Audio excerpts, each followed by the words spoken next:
Hey guys, how are you doing? I hope you guys are doing great. So in today's video I'm going to try on this braided wig. I actually introduced this style to you before. The only difference is the color. My client wanted it in this color. We call it one gray, some people call it salt and pepper. So this is how it looks. It's black mixed with some gray. So I'll share with you the photos of the different colors. Yeah. And then I always saw an elastic band at the back just to make it secure, but it has these adjustable straps.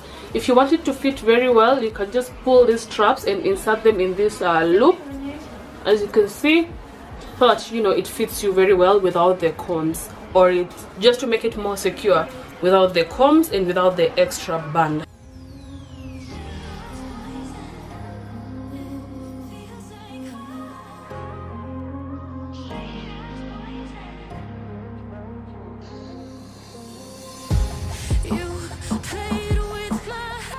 And it's very, very secure.